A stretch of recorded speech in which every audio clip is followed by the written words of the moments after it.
స్తోత్రం స్తోత్రం స్తోత్రం స్తోత్రం స్తోత్రం స్తోత్రం స్తోత్రం స్తోత్రం స్తోత్రం. మహాపరిశుద్ధుడ, ప్రేమ కలిగిన తండ్రి, నీకు వందనాలు, స్తోత్రం చెల్లిస్తున్నావు నాయనా. గడిచిన కాలం అంతా మీ రెక్కల నీడలో దాచి ఆరోగ్యం ఇచ్చి ఆయుష్కాలమును పొడిగించి ఈ పునరుద్ధాన దినమందు నీ పరిశుద్ధమైన నామమును స్తుతించడానికి మీ సన్నిధిలోనికి మమ్మల్ని అందరినీ కూడా సమకూర్చినందుకే స్తోత్రం చెల్లిస్తున్నాం. జరుగుతున్న ఆరాధన మీ చేతుల్లోనికి సమర్పిస్తున్నాము నైనా. అయ్యా, నీకు స్తోత్రం. కూడి వచ్చిన నీ బిడ్డలందరిని బట్టి నీకు స్తోత్రం తండ్రి. ఇంక నువ్వు రావాల్సిన బిడ్డలను త్వరగా తీసుకుని రండి తండ్రి. నీకు స్తోత్రం చెల్లిస్తున్నాం. కరెంటును, సిస్టమును, వాతావరణాన్ని కూడా మీరు స్వాధీనపరుచుకున్నందుకే నీకు స్తోత్రం చెల్లిస్తున్నాం. పాటల ద్వారా, వాయిద్యముల ద్వారా మీ నామానికి మహిమ తెచ్చుకునండి. సాక్ష్యముల ద్వారా, కీర్తన భాగము ద్వారా, ఆరాధన ద్వారా మీరే మహిమను పొందమని ప్రార్థిస్తున్నాము తండ్రి. అయ్యా, నీకు స్తోత్రం. మందిరములో అడుగుపెట్టుచున్న ప్రతి బిడ్డని మీ ఆత్మ స్వాధీనములోనికి తీసుకునండి. ఆత్మతో సత్యముతో నీ ఘనమైన నామమును స్తుతించి ఆరాధించుటకు సహాయం చేయండి. అయ్యా, కూడి వస్తున్న ఒక్కొక్కరికి అవసరమవుతున్న సందేశం మీ దాసుల నోట మీరు ఉంచండి. వాక్యములో నుండి ఒక్కొక్కరితో మీరు మాట్లాడండి. వినగల చెవి గ్రహించే హృదయం ప్రతి బిడ్డకి మీరు అనుగ్రహించమని ప్రార్థిస్తూ, ఆరాధన ఆది నుండి అంతం వరకు మీరే అధ్యక్షులుగా, ప్రధాన యాజకులుగా మా మధ్యలోనికి దిగి వచ్చి క్రమంగా మర్యాదగా జరిగిస్తున్నందుకే నీకు స్తోత్రం చెల్లించుకుంటూ, సమస్త మహిమ ఘనత ప్రభావం నీకే చెల్లిస్తూ యేసు నామములో అడుగుచున్నాము తండ్రి, ఆమేన్. అందరు నిద్రపోతున్నారు. హల్లెలూయా. ఎవరు కళ్ళు తెరవాల?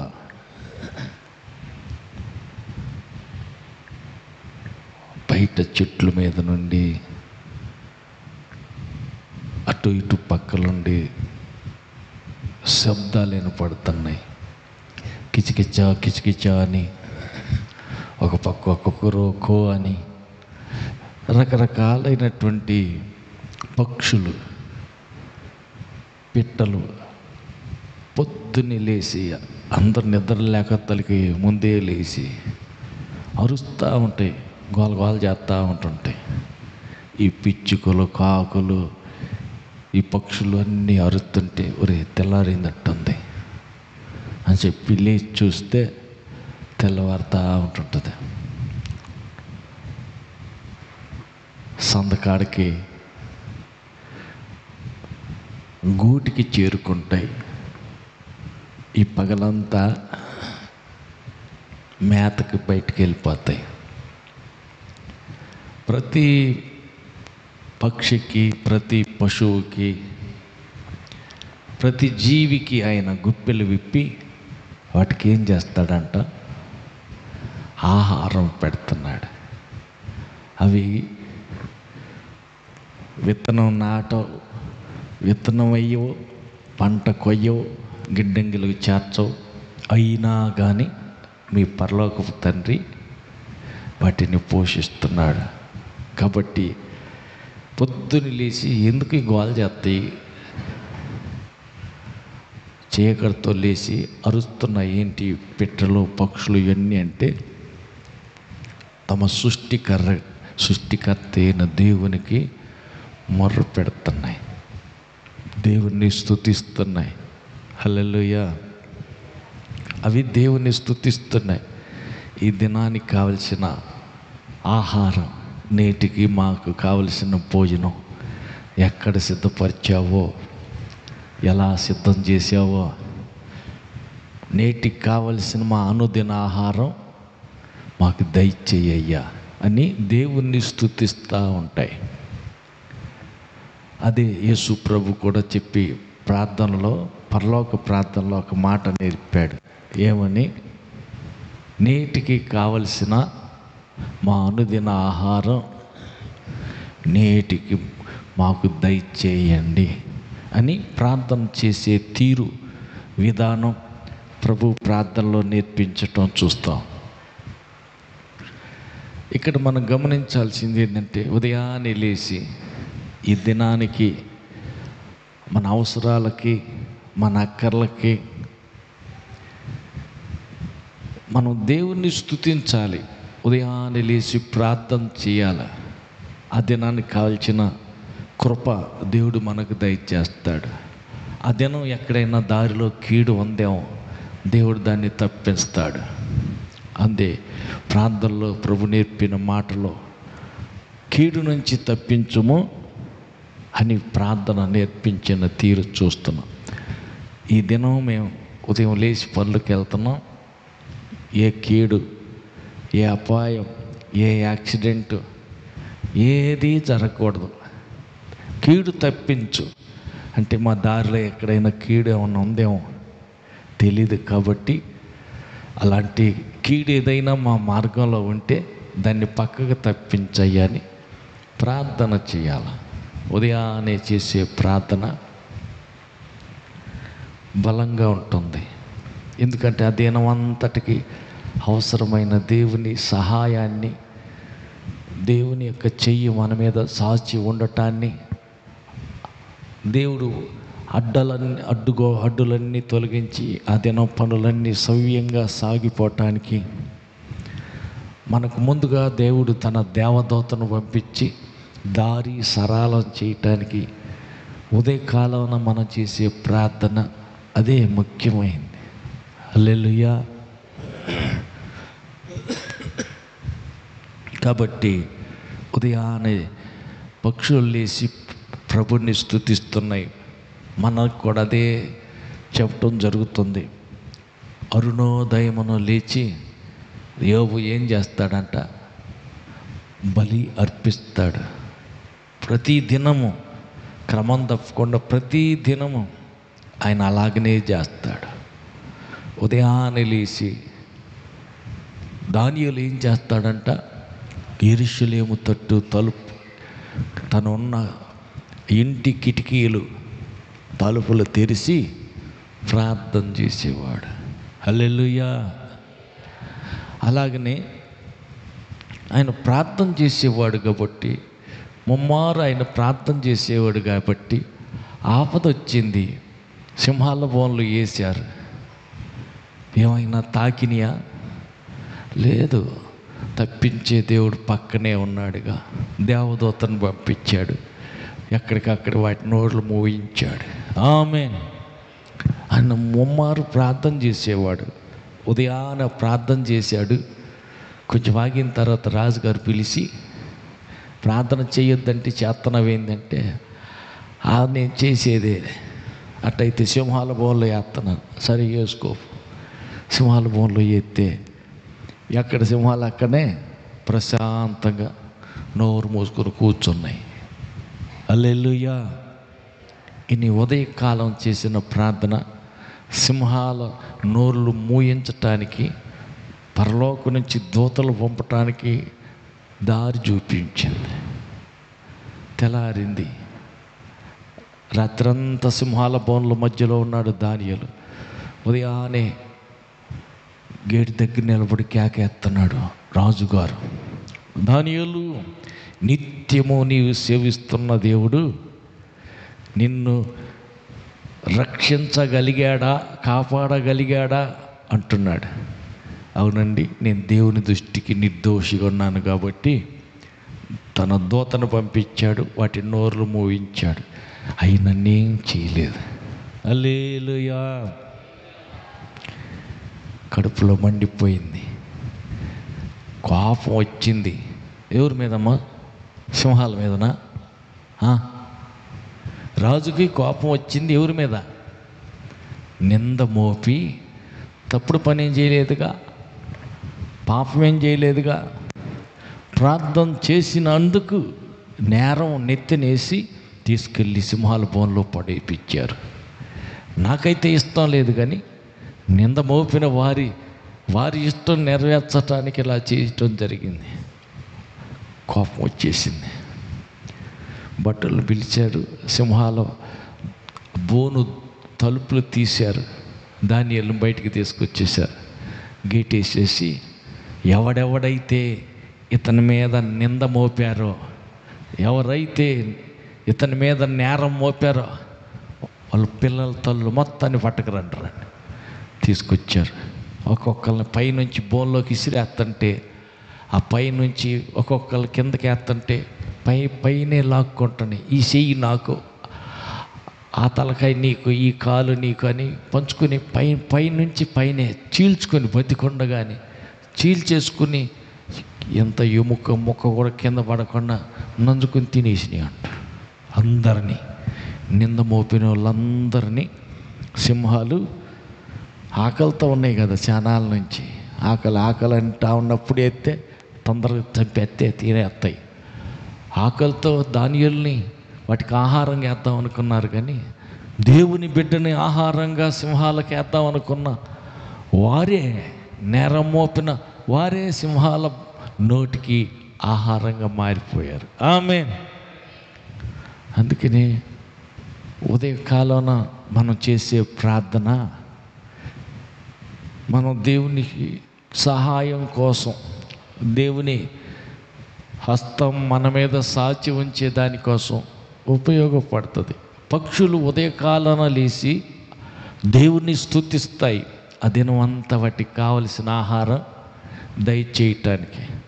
అయితే మనం చేసే ప్రార్థన ఆహారమే కాదు, కాపాడటానికి దేవుడు తన దూతలను ముందుగా పంపిస్తాడు.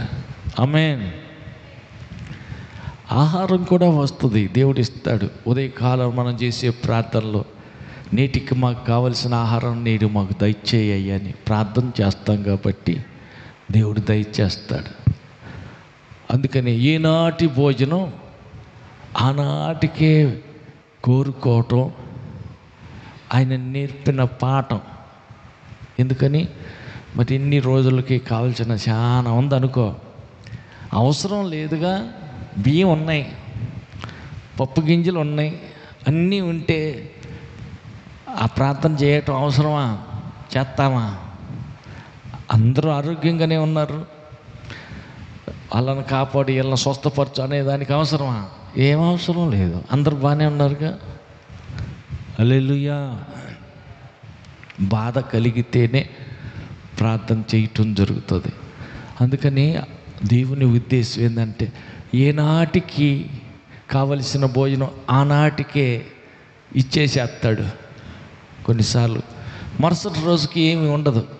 మరుసటి రోజు ఉదయాన్నే లేచి నేటికి భోజనం మాకు దయచేయ్యా అని ప్రార్థన చేయటం ఆయన వినాలని ఆయన ఆశ. హల్లెలూయా. అందుకని 40 సంవత్సరాలు ఇశ్రాయేలీలు కానాను కోసం ప్రయాణం మొదలుపెట్టారు. ఐగుప్తు దాటిన తర్వాత ఈ 40 సంవత్సరాలు ఆకాశం నుండి మన్నా మొత్తం 40 ఏళ్ళకి సరిపడకు కుమరించాడా? ఏ రోజు ఆ రోజేనా అమ్మా? ఏ రోజు ఆ రోజే, ఏ రోజుకి భోజనం ఆ రోజే. ఉదయాన్నే లేచి దాన్ని పోగు చేసుకునేవాళ్ళు. ఆ రోజుకి కావాల్సిన వరకే అట్టు పెట్టుకోవాలి. మరుసటి రోజు కూడా ఉంచుకున్నారా పురుగులు పడిపోద్ది, పాడైపోద్ది. అందుకని ఏ రోజు ఆ రోజే పోగు చేసుకోవాలి. అది ఏంటంటే దేవుని నిర్ణయం, అది దేవుడు నేర్పిన పాఠం, అలవాటు చేశాడు. అలా ప్రార్థన చేస్తారని ప్రతిరోజు ఆయన సన్నిధిలో ఆయన సహాయం కోసం కన్నులెత్తి చూస్తామని, ఆయన సహాయం కోసం చెయ్యి చాపుతామని, ఆయన్ని అడుగుతామని, అవకాశం కోసం ఆయన ఎదురు చూస్తూ ఉంటాడు. అందుకని సొలొమోను ప్రార్థన చేస్తున్నాడు. ఏమని? దేవా, ఈనాటి భోజనం ఆనాటికి దయచేయి. ఎక్కువైతే గర్విష్ఠునై నిన్ను దూషిస్తానేమో, ఒకవేళ తక్కువైతే అవసరానికి మించి ఎక్కువైతే గర్వం వస్తుంది, తక్కువైతే నేను దొంగనైపోతానేమో. ఆకలి కొండలేక పక్కోడిది ఏదన్నా దోసకాయ, వాడి పక్కోడి చేలో జాంకాయ, ఆ పక్కోడిది ఏదన్నా దొంగతనం చేస్తానేమో. వద్దు, అటు తక్కువ ఇవ్వద్దు, అటు ఎక్కువ ఇవ్వద్దు. ఏనాటి భోజనం ఆనాటికి ఇయ్యయ్యా అని ప్రార్థన చేస్తున్నాడు. హల్లెలూయా. అంటే ఏనాటిది ఆనాడు ఆయన ఇస్తాడు. ప్రతి జీవికి గుప్పిలు విప్పి ఆయన ఇస్తాడు, సహాయం చేస్తాడు. అందుకని మనం ఉదయాన్నే లేచి ప్రార్థన చేయాలి. రాత్రంతా కాపాడావు, క్రొత్త దినం ఈరోజు మాకు ఇచ్చావు. ఈ దినం అంతటిలో మా భోజనం ఇవ్వమని అడగాలి. రెండవది, సహాయం చేసే నీ హస్తం మా పైన చాచి ఉంచుమని అడగాలి. ఆయన హస్తం మన మీదే చాచి ఉందనుకో, ఆ హస్తం మనల్ని సురక్షితంగా ఎక్కడికి వెళ్ళాలి అక్కడికి తీసుకెళ్ళి పని ముగించుకుని మళ్ళా క్షేమంగా ఇంటికి వచ్చేటట్టు కాపాడి ఆయన హస్తం, సహాయం చేసి ఆయన హస్తం మనకు తోడై ఉంటుంది. అందుకని ఉదయాన్నే లేచి ప్రార్థన చేయాలి. ఆ దినమంతట్లో ఏ కీడు రాకుండా తప్పించమని ఉదయాన్నే ప్రార్థన చేయాలి. అప్పుడు ఏ కీడు వచ్చినా సరే ఉదయం చేసిన నీ ప్రార్థన ఆ కీడులన్నిటినీ తప్పించేసి నీ దారి సరళం చేయటం జరుగుతుంది. అందుకని స్తుతి యాగం అర్పించువాడు నన్ను మహిమపరచుచున్నాడు. దేవుడు తన రక్షణ తనకు కనుపరుచున్నట్లు మార్గం సరళం చేసుకుంటున్నాడు. అంటే ఉదయాన్నే లేచి మనం స్తుతిస్తున్నాము అంటే ఆ రోజు మార్గం అంతా సరళం చేసుకుంటున్నాం. హల్లెలూయా. దేవుని సహాయం చేసే హస్తాన్ని చాచి ఉంచాలని, మనల్ని కాపాడి సంరక్షించే ఆయన హస్తం మన మీదే కాపాడుతూ ఉండాలని, మన ఆహారం మనకు దయచేయాలని మనం ఉదయకాలం చేసే ప్రార్థన ఉపయోగపడుతుంది. అందుకని ఉదయాన్నే లేచి ప్రార్థన చేయాలి. కొంతమంది ఏం చేస్తారు, 12, 1 గంట 2 దాకా బాతాకని పనికొచ్చేది ఒకటి ఉండదు, కబుర్లు చెప్పుకుంటూ కూర్చుంటారు. 12, 1 గంట దాకా నిద్రపోకపోతే 3, 2 మెలకు వచ్చుద్దా? యాడ మరి ఎక్కువ 2, 3 గంటలకి మరి ప్రార్థన కదా. దేవదూతలు వస్తారు గంపలతోటి, మన ప్రార్థనలు మన స్థుతులన్నీ ఆ స్థుతుల గంపలు నింపుకుని దేవుడి దగ్గర తీసుకెళ్తారు. ఆ టైంలో శుభ్రంగా నిద్రపోతాంగా. ఎందుకంటే రాత్రి పడుకోవటం ఆలస్యం అయింది.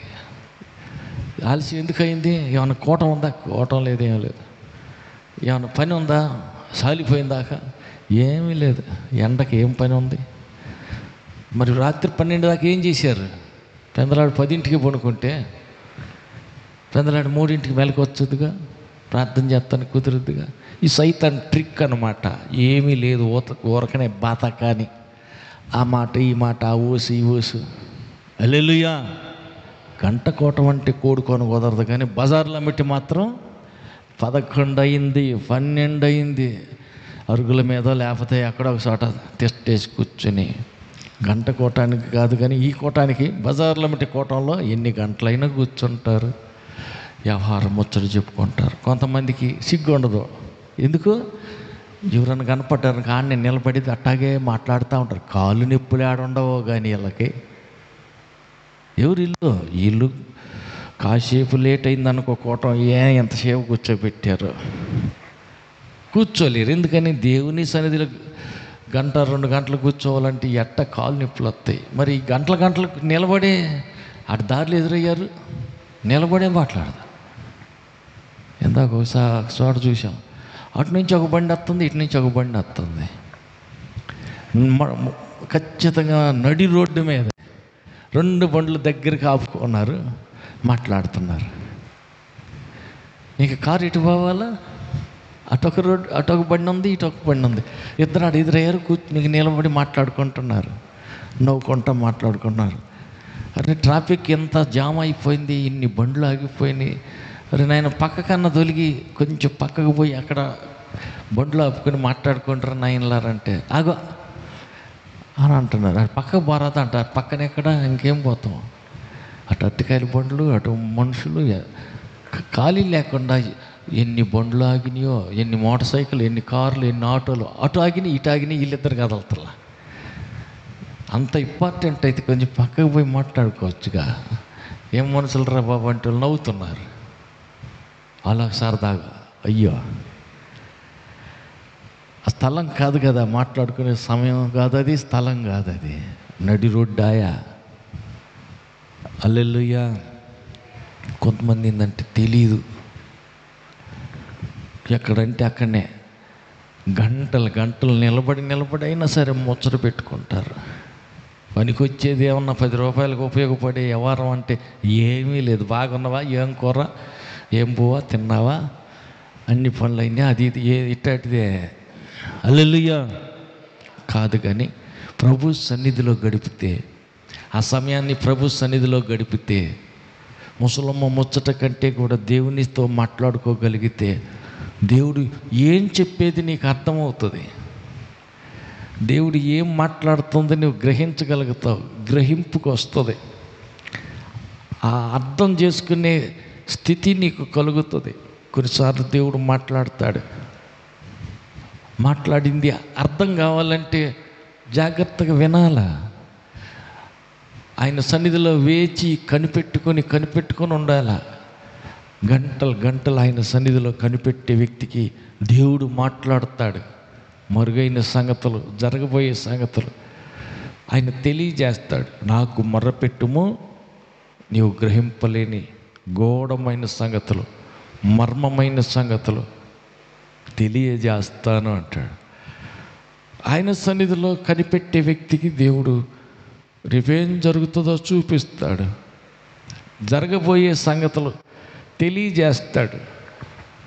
అబ్రహాము నా స్నేహితుడికి చెప్పకుండా నేనేమీ చెయ్యను అంటాడు. ఆయన పర్వతం మీద ప్రార్థనలో కూర్చుంటే ప్రభుతో మాట్లాడుతూ ఉంటే ఆయన మిగతా విషయాలు ఆ టాపు అబ్రహాం నేను ఒక విషయం చెబుతా ఈను అని దేవుడు చెబుతున్నాడు. ఏం ప్రభువా?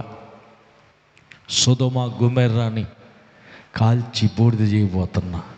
అయ్యో అదేంది ప్రభువా, 50 మంది నీతిమంతులుంటే సొదొమని కాల్చి బూడిద చేయకుండా మానుకుంటావా అంటే ఓకే. 50 మంది ఉండరేమో, ఒక 5గురు తగ్గుతారేమో, అట్టయినా సరే అంతమంది ఉండరేమో, 40 మంది ఉంటారేమో, 40 మంది ఉన్న నీతిమంతులు చాలు, వారిని బట్టి మిగతా సొదొమనంతా కాల్చి బూడిద చేయకుండా మానుకుంటాను. కొసిరిచ్చి అడుగుతా ఉన్నాడు. ఆయన ప్రార్థన చూడు, దేవుడితోటి సంభాషణ.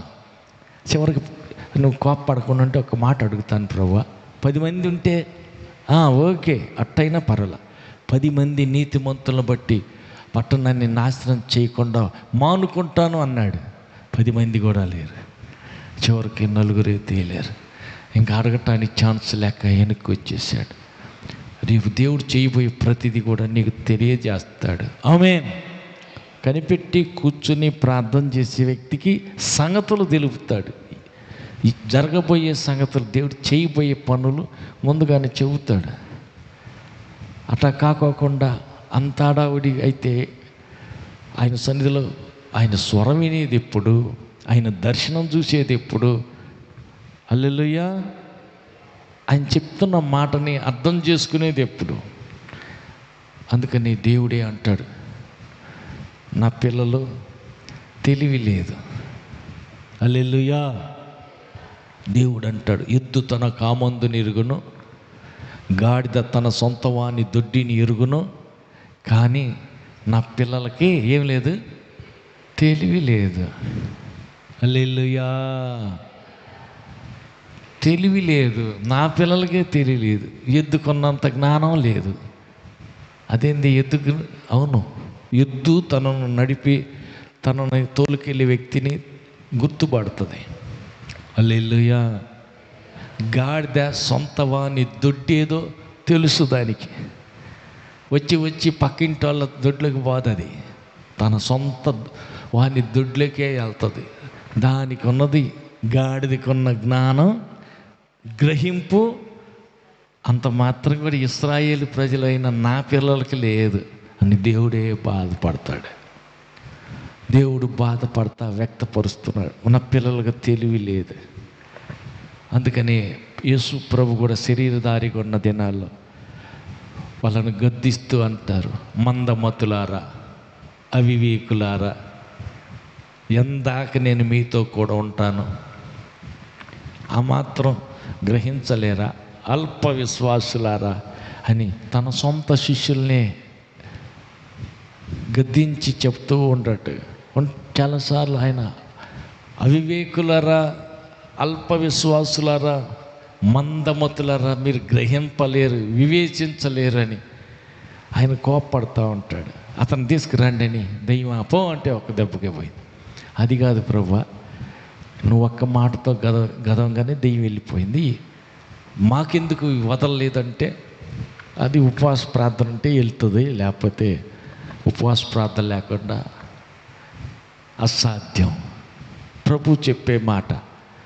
అందుకని మనకేం కావాలంటే ప్రార్థన కావాలి, ప్రభు సన్నిధిలో కనిపెట్టాలి.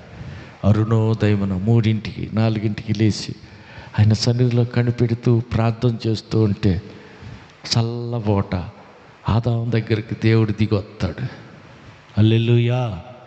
సొదొమ గొమొర్రాని నాశనం చేసే సంగతి చెప్పటానికి పర్వతం మీదకేమో అబ్రహాముతో మాట్లాడటానికి వచ్చాడు. చల్లబోట ఆదాముతో మాట్లాడటానికి ఏదేను తోటలోనికి దిగి వచ్చాడు. ప్రతి చల్లబోట ఆయన దగ్గరికి వచ్చాడు. హల్లెలూయా. అయితే మనం కూడా ఏం చేయాలంట, చల్లబోట అరుణోదయాన ఉదయకాలాన ఆయన సన్నిధిలో కనిపెట్టాలా, ప్రార్థన చేయాలా. కాసుకొని కూర్చుంటే ఆయన మాట్లాడతాడు. మెల్లని స్వరంతో దేవుడు మాట్లాడతాడు. ఆయన చేయబోయే సంగతులు ఆయన నీతో చెబుతాడు. అయితే మనం వేచి ఉండాలా, కనిపెట్టుకుని ఉండాలా. కాసుకొని ఉంటే ఆయన మాట్లాడతాడు. మాట్లాడే దేవుడు, ఆయన మాట మనం వినాలంటే వేచి ఉండాలా, కనిపెట్టుకుని ఉండాలా. ఉదయకాలమున పిచ్చుకలు, పక్షులన్నీ దేవుణ్ణి స్తుతిస్తున్నాయి. ఆ దినమంతా వాటికి కావాల్సిన ఆహారం కోసం ప్రభు దగ్గర మనవి చేస్తున్నాయి, మొర్ర పెడుతున్నాయి, స్తుతిస్తున్నాయి. కాబట్టి ఆ దినమంతటిలో వాటికి కావలసిన భోజనం దేవుడే సిద్ధపరుస్తాడు. ఎక్కడ దేనికి భోజనం కావాలో అక్కడ వాటికి అన్నీ రెడీ చేస్తాడు, సమకూరుస్తున్నాడు. కాబట్టి ఆహారం తిని సాయంకాలానికి కిలకిల అరుచుకుంటూ ఇంటికి వస్తాయి.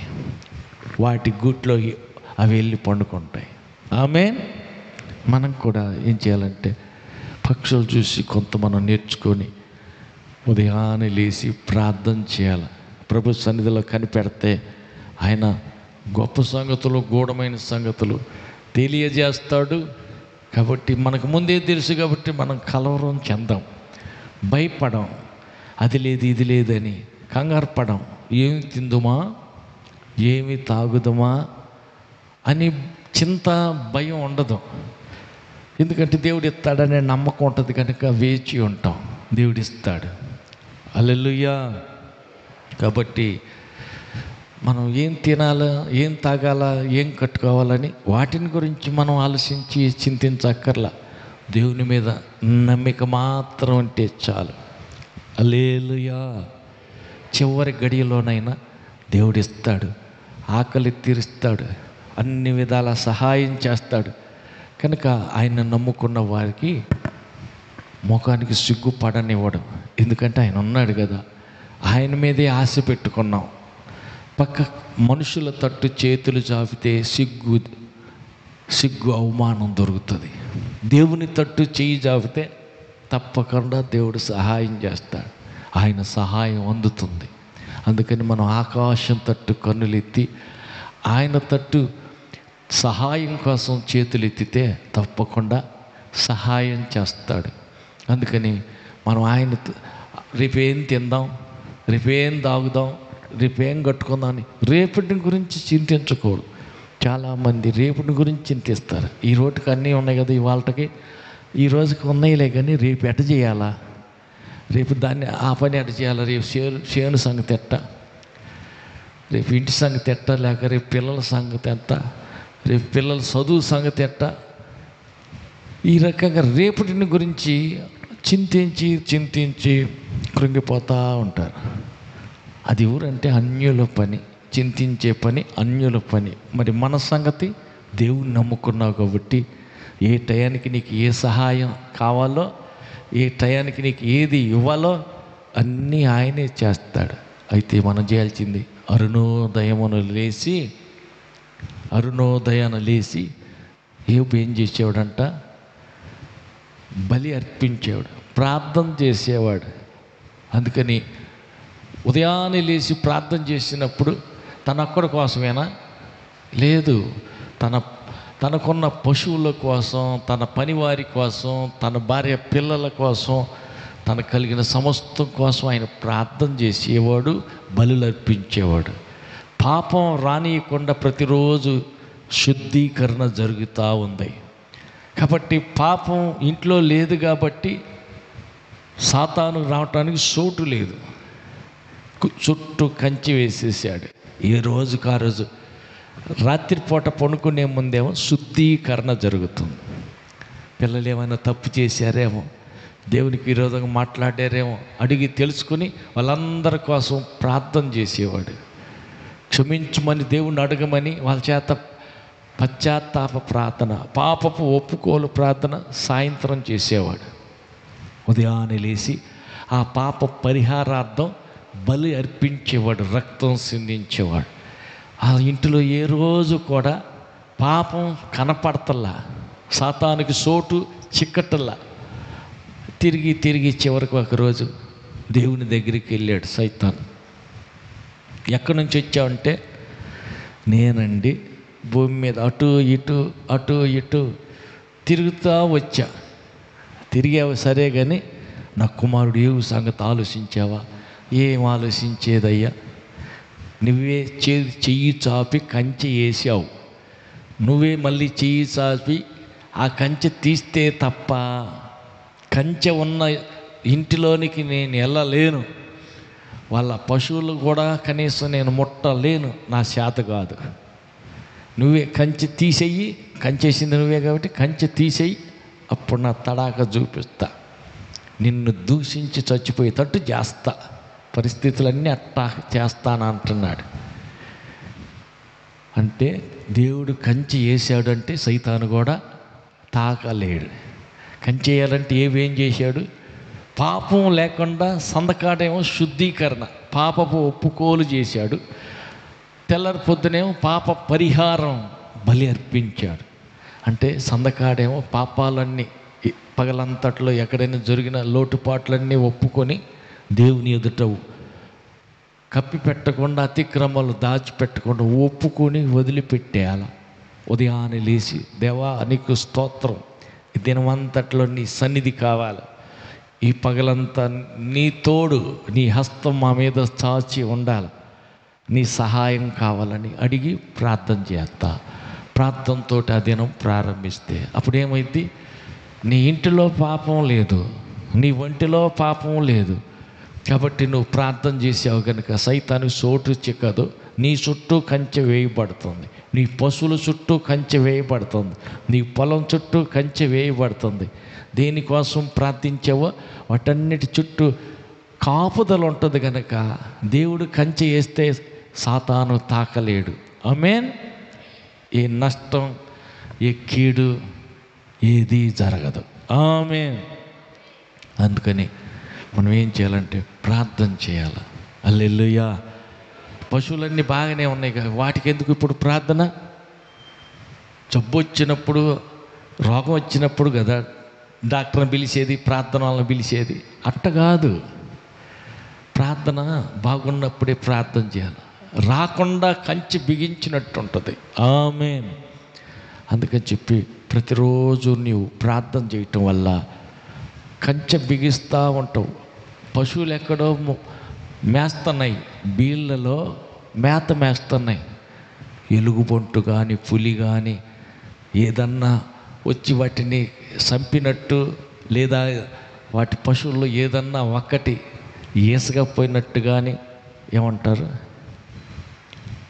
హల్లెలూయా, జబ్బు చేసినట్టుగా కానీ ఆనవాలే లేదు. ఎందుకని? యోబు నిత్యం ప్రార్థన చేస్తున్నాడు కదా, దేవుని దూత కాపుదల ఉంది కదా, ఎక్కడ సాతాను సోడు చిక్కల అవకాశమే లేదు. హల్లెలూయా. అందుకని చివరిలో ఆయన అంటున్నాడు ఒక మాట, అయ్యా మామయ్య గారు, నీ పశువులు నేను కాసినంతకాలం ఎక్కడైనా నీ గొర్రెల్లో ఒక్కటన్నా, మేక పిల్లల్లో ఒక్కటన్నా ఎలుగుబంటు తిన్నదని, సింహం కరిసిందని ఏదన్నా ఒకటి ఈసకపోయినట్టుగాని ఏమైనా ఆనవాళ్ళు ఉందయా? లేదయ్యా. ఎందుకని? ప్రార్థన చేసే యాకోబు ప్రార్థించి గొర్రెలు గాయటానికి పొలానికి తోలకెళ్తున్నాడు కాబట్టి ఏ ఎలుగుబంటు, ఏ సింహం, ఏ పెద్ద పులి, ఏ తోడేలు వచ్చి గొర్రెల్ని నష్టపరిచినట్టు కానీ, వాటికి ఏదైనా రోగం తెగులు వచ్చినట్టు కానీ ఆనవాలే లేదు. ఎందుకని? ప్రార్థన ఉంది. హల్లెలూయా. అందుకని మనం ఏం చేయాలంటే ప్రార్థన చేయాలి. దేనికోసం చేయాలా? పిల్లల కోసం, పశువుల కోసం, పొలం కోసం, అన్నిటి కోసం, అందరి కోసం ప్రార్థన చేయాలి. బాగున్నప్పుడే చేయాలా, రోగం వచ్చిన తర్వాత కాదు, సమస్య వచ్చిన తర్వాత కాదు. చాలామంది ఏంటంటే బాధ వచ్చిన తర్వాత అప్పుడు డాక్టర్, రోగం వచ్చాక డాక్టర్ గుర్తొస్తాడు, తర్వాత పాస్టర్ గుర్తొస్తాడు. మందులు వాడేమో తగ్గలేదు కానీ ప్రార్థన చేయండి. హల్లెలూయా. అట్ట కాదు, రాక తలికే ముందే నువ్వు ప్రార్థన చేస్తే కంచె దేవుడే బిగిస్తాడు గనక ఎక్కీడు నష్టం జరగదు. ఆమేన్. అందుకని ప్రతిరోజు అరుణోదయం లేచి, ఉదయాన్నే నిద్ర లేచి మనం ఏం చేయాలంట? ప్రార్థన చేయాలి. పక్షులు స్తుతించి ప్రార్థన చేస్తున్నాయి కనుక ఆ దినమంతా వాటికి ఆహారం పెట్టి పోషిస్తున్నాడు. అన్ని విధాల వాటిని దేవుడు కాపాడుతున్నాడు. మనల్ని కూడా కాపాడుతాడు. అయితే మనం కూడా ప్రార్థన చేయటం అలవాటు చేసుకుందాం. పక్కన వాళ్ళతో చెప్పండి, పెందలాడే నిద్రపో, ప్రార్థనలు కాదు, పెందలాడే నిద్రపో, పెందలాడి లేచి ప్రార్థన చేయి. ఆమేన్. లేచి నిలబడదా.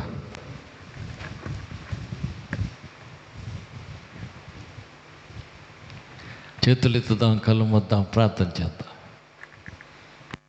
ఇప్పుడు వచ్చిన బిడ్డలందరినీ ఆశీర్వదించండి, తగిన ప్రతిఫలం దయచేయండి.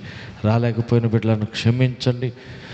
మరో సమయమైన నీ సన్నిధిలో గడిపే సమయాన్ని పోగొట్టుకోకుండా నీ సన్నిధిలో గడిపి నీ ద్వారా మేలును, ఆశీర్వాదాన్ని, ప్రతిఫలాన్ని, దీవెన అనుభవించేయటానికి మీరే కృప దయచేయమని ఇప్పుడు కోడికంతా మీ చేతులకు అప్పగిస్తూ ఆశీర్వాదంగా జరిగించి ఘనత, మహిమ, ప్రభావం అంతా మీరే పొందుకోమని, సమస్త జ్ఞానానికి మించిన మీ సమాధానం ఇచ్చి వచ్చి అడుగుపెట్టి ప్రతి రోగిని స్వస్థపరచమని, బంధకాలతో వచ్చే వారికి విడుదలిమ్మని, దేవా కట్ల మధ్య కొనసాగుతున్న కుటుంబాలకు పరిపూర్ణ స్వాతంత్రం, విడుదల, విజయం కలుగు చేసి మహిమ పొందమని, సమస్త జ్ఞానానికి మించిన మీ సమాధానంతో ప్రతి ఒక్కరిని నింపమని ప్రార్థిస్తూ ఘనత, మహిమ, ప్రభావం అంతా మీరే పొందమని మహిమతో రానున్న మా ప్రభు రక్షకుడైన యేసు నామములో ప్రార్థించి వేడుకుంటున్నాము తండ్రి.